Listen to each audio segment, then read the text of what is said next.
Hi, and welcome to this webinar presentation on how to host a virtual MFG Day event. This webinar is produced by the Policy Resolution Group at Bracewell for the members of the National Tooling and Machining Association and the Precision Metal Forming Association. Thank you so much for taking the time to listen to this important presentation. Let me take you through what we're going to discuss today. So first, we'll talk about One Voice, and we'll talk about PRG, our firm. Second, we'll talk about how to host a virtual MFG Day event.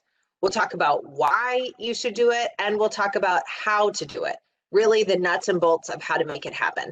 Then we'll share with you our contact information so that you can ask any questions about how to pull your event together as you start that process. So a little bit about who we are. I should probably tell you who I am. This is Caitlin Sickles. I'm a principal in the Policy Resolution Group at Bracewell. Bracewell and PRG, as many of you know, are your Washington, D.C. public affairs and strategic communication representatives.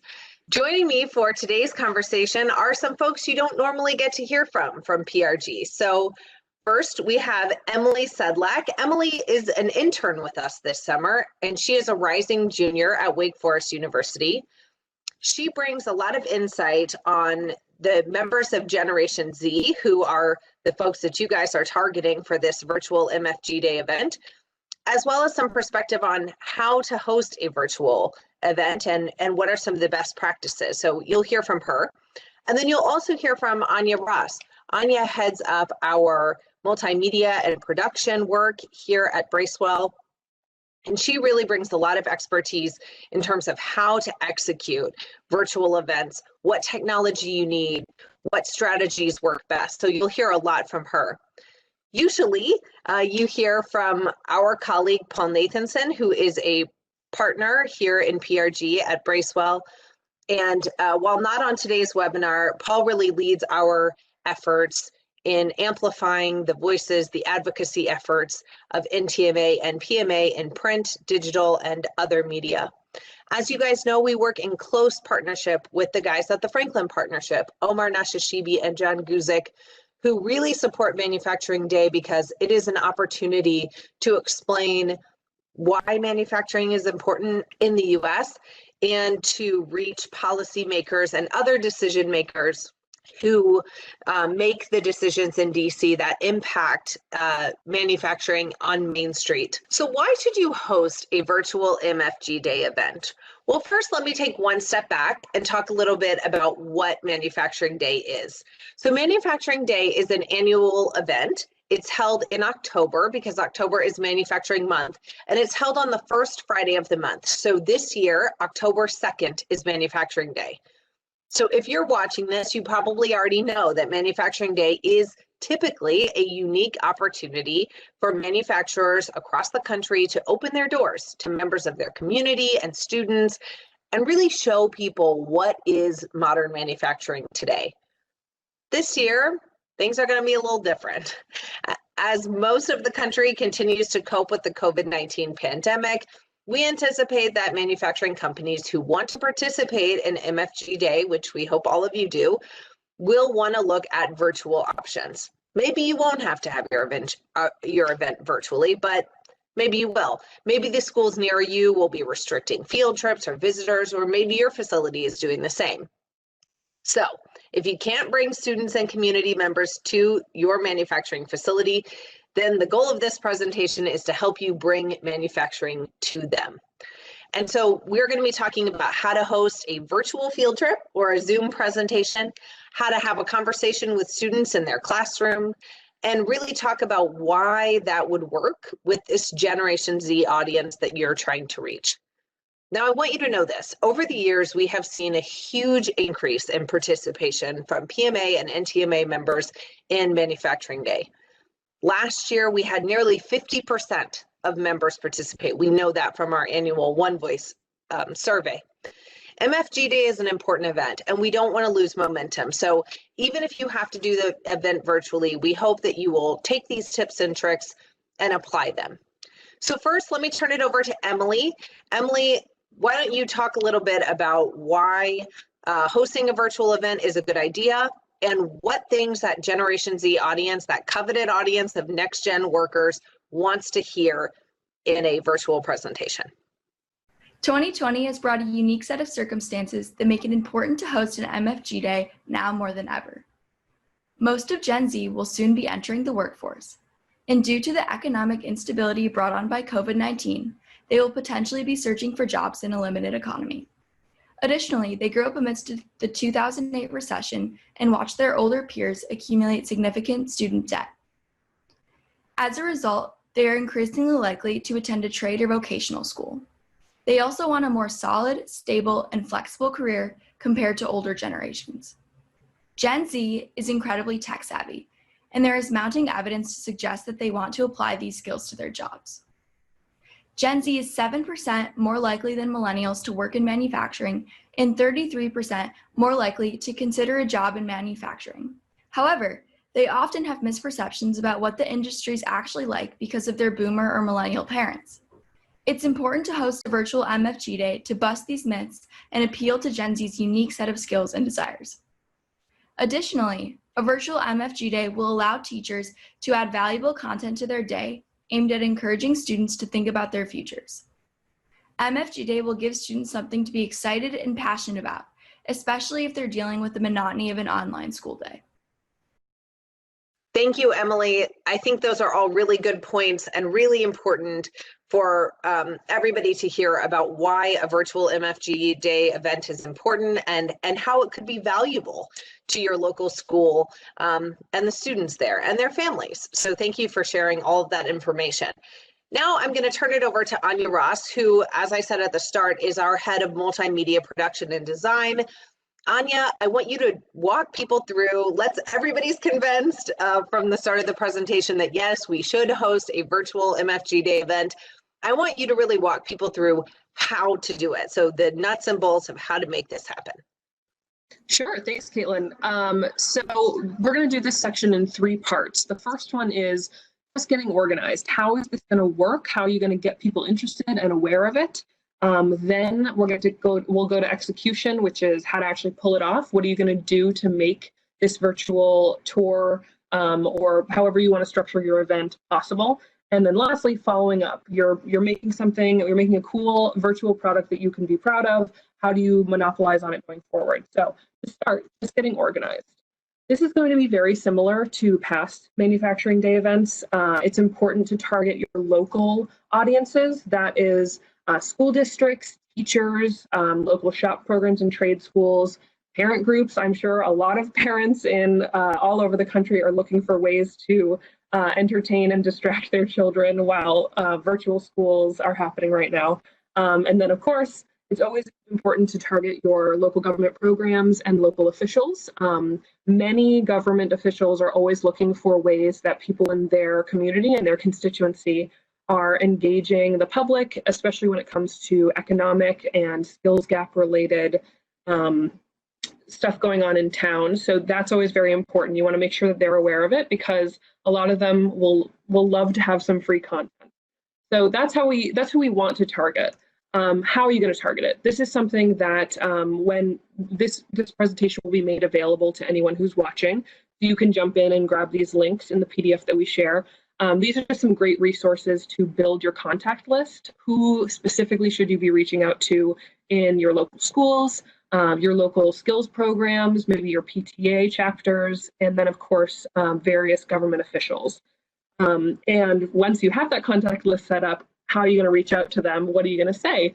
We also have the official One Voice Manufacturing Day event handout that will be available in the same place where you got this slide deck. So that will give you a good template to work with that's pretty basic, lots of fill in the blanks, and then you can customize however you need to. So that's what we've got for you when it comes to just getting the word out and making people excited about this additional service that you can provide to teachers who might need to fill the school day, to parents who might need something to entertain and get their kids excited about. And hopefully that is something that you can build pretty robustly and get started. Okay, so now you've gotten everybody in your community very excited. They are waiting to see what you have to offer when it comes to Manufacturing Day. So now we're going to talk about execution. How do you host a virtual MFG Day event, and how do you make it engaging? Okay, so we have a couple of different options to mix and match when it comes to what's possible. That's the nice thing actually about being able to do this virtually. There's just a lot of choice and a lot of control now, since you get to decide what people see and how you execute it. So here are 4 options. Let's walk through what these entail, how much work they would be, maybe give you some examples. So to start, we have option 1, a live tour. Now this is most similar to your typical in-person MFG Day event. It's a real-time tour of your facility, demonstrating processes and sharing various information about your specific company and what you do, with the camera or your audience, as they follow you through the shop floor. For this, a good requirement, our recommended requirements, I should say, are you just really need a good smartphone with a solid camera. Our recommendation is an iPhone 7 or newer, or any Android phone from 2016 or newer. And then, of course, when it comes to streaming live, what we recommend you use is Facebook Live. Now, if you don't have experience with Facebook Live, how it functions is basically it's instead of posting a video to Facebook that's already saved on your machine, when you hit live, it launches your camera and immediately starts streaming to anybody who follows your page, your video that you are executing in real time. So it's a really great tool when it comes to any kind of event that maybe some people are attending in person, but you also want to get it out to a larger audience. And in this case, perfect for a virtual audience. So in order to pull that off, you just need a Facebook page for your company, and whatever phone you're going to be using to record needs the Facebook app. And Anya, sure. One thing that we would tell people, right, is if you're going to be hosting this event for students, maybe of a particular class, you would just share with the link to your Facebook page in advance of the event. Like you would just tell the teacher or guidance counselor, whoever is managing it, so here's the page you'll go to at the designated time to watch the live, right? Yes, that's a very good point. Yes, if this is an option that you want to pick, that you want to do something live, of course you can't give them a link ahead of time because the video doesn't exist yet. So that's exactly right. You would want to share the page that it would be live on, so your company's Facebook page. Just give them that and say, hop into our video channel or our posts section of the page. And when we go live, you'll see it come up. And in that case, they could watch it in real time. The other great thing about live videos is as soon as it's done, it doesn't just disappear. You can keep it up on your Facebook page as a full video and continue to share it and push it forward. We see when we do a lot of live events for live virtual events for clients, we often see that participation exponentially increases over the next few days after a live event has happened. A lot of people won't have a moment to check in while the event is actually happening, but they do want to see it. So that is something that we definitely recommend. When you're done with your video, you'll get an option to post it onto your page. We think that that is definitely worth doing. And then you can continue to use it as a resource. So as you can see, this woman holding a gecko from the Cincinnati Zoo. This obviously is not quite the same as a live tour of a manufacturing facility, but this page in particular, and if you have the PDF of our slides, you can click that active link and check out all of their videos. They make some really solid live videos that are very accessible, very informative, and the hosts of them are very engaging. So that could be a good example of what you could be aiming for here. Okay, so that's the live video. Another option that you could do is a pre-recorded tour. So this is a little more flexible just because with a pre-recorded video, it's not all one big take. You can hop into different sections that you want to highlight in your facility, take a quick video there, move to another one, and then later on you can splice them together with editing software. So for this, of course, we recommend, as before, a smartphone with a good camera. And we also recommend that you use some video editing software. If you have an Apple product, either a Mac computer or an iPhone, the iMovie app is already installed. That is very user-friendly. You don't really have to have much experience with video editing to make something really solid through that app. So we recommend that. If you're using either an Android phone or a Windows PC, the app Filmora is excellent. It's also free to download. If you just want to give it a quick Google, you can quickly get that onto your computer. This version is also offers a lot of flexibility if you do have the capabilities to do something a little more robust. Say you have a really nice video camera that you want to use, or someone on your staff does. That could be something that could be employed here, though of course smartphone cameras are really excellent these days. So that is what we recommend when it comes to a pre-recorded tour. Maybe you need a little flexibility. Maybe you want to adjust your script as you go, see how the sound sounds as you're going. This could make things a little more straightforward. And then of course you can publish it onto, if you have a YouTube page, you put it on your Facebook page. You can share it on your website, of course, at the designated time that you want to release this based on your communications with your local community. Okay, so now we're moving on to option 3, and 3 and 4 are our more out there, our more creative options when it comes to virtual events. This one I think is probably our most engaging. Since it is a Q&A, it requires the Q. It needs a question. So in this case, we would recommend that when you do your initial outreach to let people know that this event is happening, if this is the way you want to go, then in that email, make sure you let them know that this is a Q&A, and you would love it if any of the students, of the educators you're emailing, the kids of parents, anything like that, if they have questions about manufacturing, about the work you do, anything about the industry in general, solicit those early, grab those so you have them compiled and ready to go, and then you can answer them live on video. Well, I shouldn't say live. It could be live or pre-recorded, but you can answer them on a video that you then share and can be a resource. So with this, again, the requirement, just phone with a good camera. If you want to air it live, we recommend using the resources that we recommended in the live video, the live tour option, which is a Facebook page for your companies and the Facebook app so that you can use Facebook Live. And then if you want to do it pre-recorded and publish later, we recommend those movie editing softwares so that you can work with it after. If you want to do multiple takes, maybe you want to do a take in different locations to demonstrate something based on a question you get. In this case, the example that we have here is from the makeup supplier Sephora. They did a great Q&A live on their Facebook page. So this is a good example of a very professional and a very well done live Q&A event that it feels very accessible. They're answering questions. It's all in one take. They get some things wrong. They correct themselves. It's very natural. It's very charming, and it's a good example of a way that this could work really well. Okay, so our final option here is a day in the life, and this is definitely our most ambitious and creative option. That could be a lot of fun. In this one, we recommend you pick one employee or a number of employees and have them give the camera a walkthrough of what their average workday is like, highlighting various points along the way of things that they enjoy doing and how different things work. We also recommend if you have some younger folks, this could be a great way to highlight them.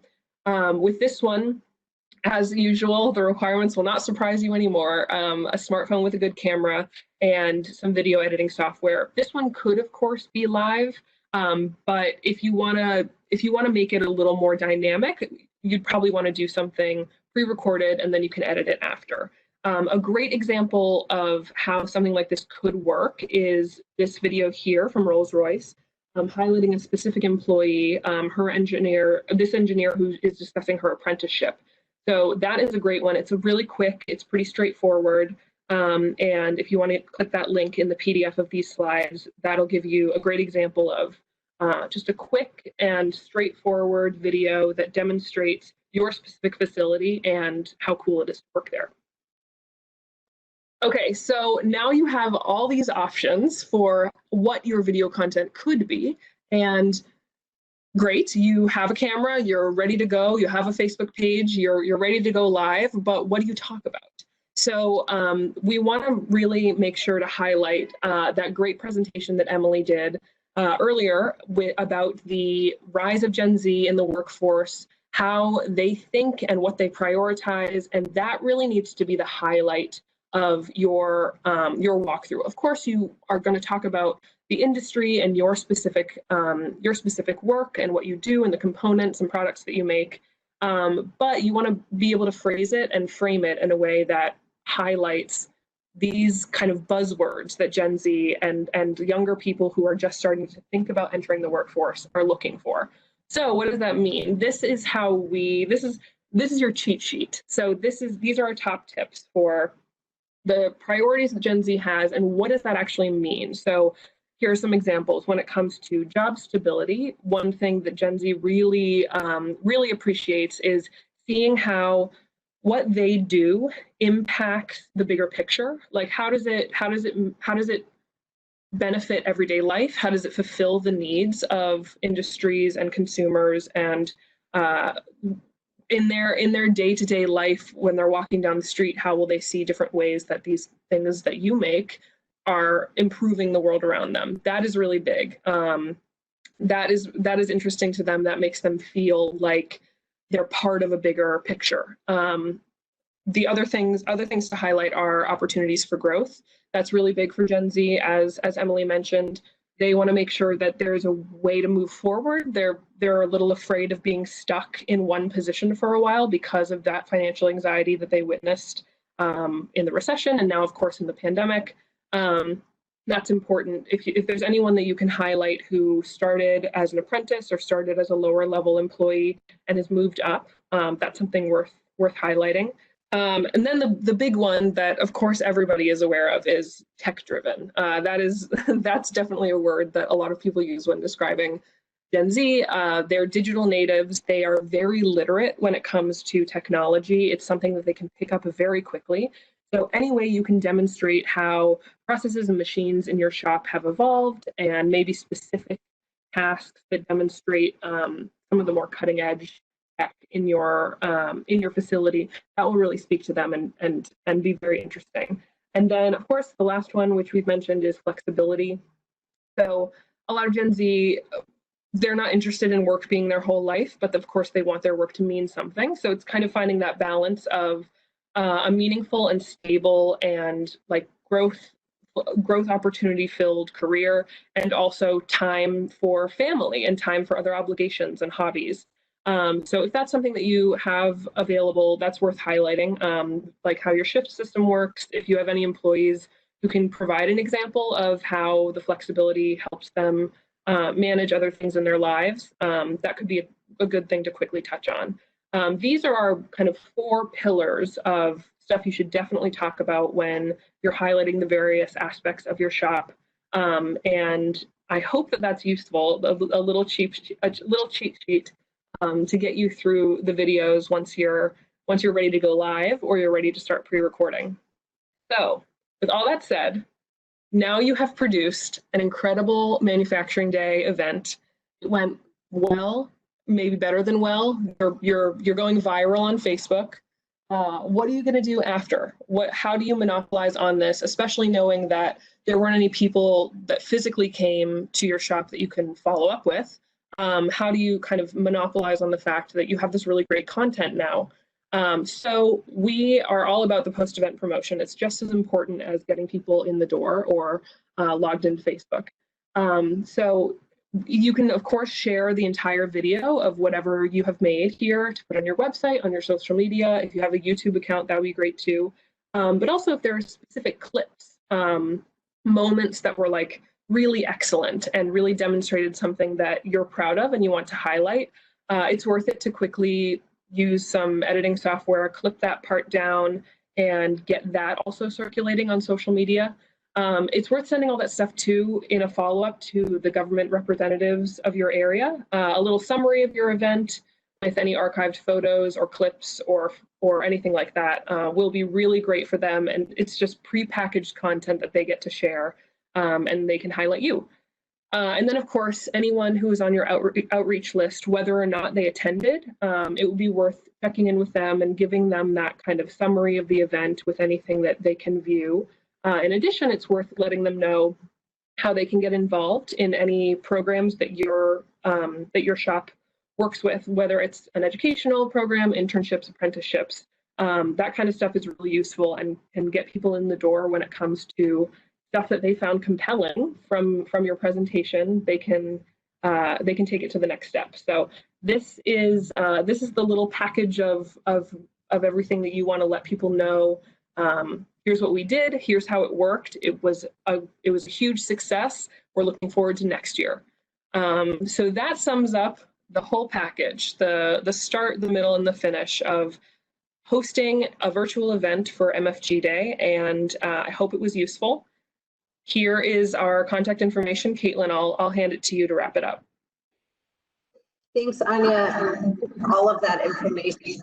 One of my favorite things about the virtual event is what you said right at the start, which is that there's really something for everybody. There are lots of ways to mix and match, doing a live Q&A, for instance, or doing a pre-recorded tour that somebody can upload and watch at their convenience. You know, I just think there's a lot of options, and there are lots of ways to help folks reach their audience, whoever that audience is, in the way that makes sense for them. So thank you so much for sharing all of that.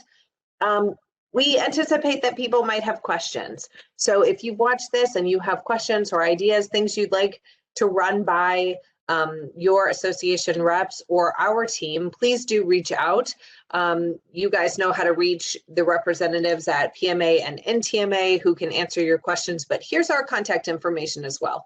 You can reach out to any of us, ask your questions, get one-on-one feedback and advice about how you might host your event. We are happy to help you. We're always available and around. So thank you to Emily. Thank you to Anya for putting together this presentation and sharing your perspectives and insights.